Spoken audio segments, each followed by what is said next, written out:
Hello friends, കഴിഞ്ഞ പ്രാവശ്യം ഞാൻ ആമസോണിൻ്റെ ഒരു വീഡിയോ ഇട്ടിട്ടുണ്ടായിരുന്നല്ലോ. അതായത് നമ്മൾ 999 രൂപയ്ക്ക് ഓർഡർ ചെയ്ത് സാധനം ഒരു പകരം വേറൊരു സാധനമാണ് വന്നതെന്നുള്ള വീഡിയോ ചെയ്തില്ലായിരുന്നു. പക്ഷേ ആമസോണിൽ നമ്മൾ ഓർഡർ ചെയ്ത സെയിം സാധനം നമുക്ക് അത് കിട്ടിയതിന് ശേഷം 2 ദിവസം കഴിഞ്ഞിട്ട് അത് വന്നിട്ടുണ്ടായിരുന്നു ഗൈസ്. അപ്പോൾ അതെങ്ങനെയാണെന്ന് വെച്ചാൽ നമ്മൾ ഓർഡർ ചെയ്തത് ഈ ബെൽറ്റായിരുന്നു. അപ്പോൾ ഈ കഴിഞ്ഞ ദിവസം ആ സാധനം വന്നത് ഏപ്രിൽ 2-നായിരുന്നു. അത് വന്നിട്ട് 2 ദിവസം കഴിഞ്ഞപ്പോൾ തന്നെ കറക്റ്റായിട്ട് നമുക്ക് ആമസോണിൽ നിന്നും ഇതേ നമ്മൾ ഓർഡർ ചെയ്ത സാധനം നമുക്ക് വന്നിട്ടുണ്ടായിരുന്നു. പക്ഷേ അവിടെ വന്ന പ്രശ്നം അതിനും 999 രൂപ നമ്മൾ വീണ്ടും പേയ്മെൻറ്റ് ചെയ്യേണ്ടി വന്നു എന്നുള്ളതാണ്.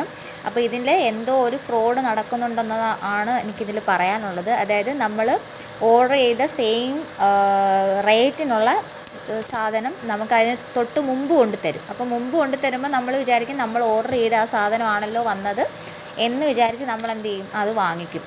അത് വാങ്ങിച്ച് തുറന്ന് നോക്കിയപ്പോഴാണ് ആ പണി കിട്ടിയത്.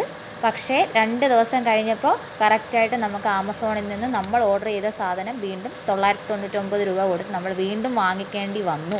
അപ്പോൾ ഇതിൽ നമ്മുടെ അഡ്രസ്സും നമ്മൾ ഓർഡർ ചെയ്യുന്ന ഡീറ്റെയിൽസും ഒക്കെ എങ്ങനെയോ ഹാക്ക് ചെയ്യുകയോ അല്ലെങ്കിൽ എങ്ങനെയോ ഇത് മാറ്റുന്നു, എങ്ങനെയോ ആളുകൾക്ക് കിട്ടുന്നുണ്ട്. അപ്പോൾ അതിലൂടെ ഒരുപാട് ഫ്രോഡ് നടക്കാനുള്ള ചാൻസ് ഉണ്ട്. അപ്പോൾ ഇതുപോലെ 1-2 പേർക്ക് അനുഭവം ഉള്ളതായിട്ട് ഞാൻ പിന്നീട് എന്നോട് കുറച്ച് പേര് പറഞ്ഞായിരുന്നു.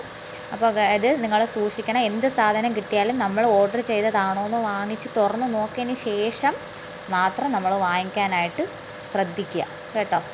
അപ്പോൾ ആമസോൺ നിരപരാധിയാണ് ഗൈസ്.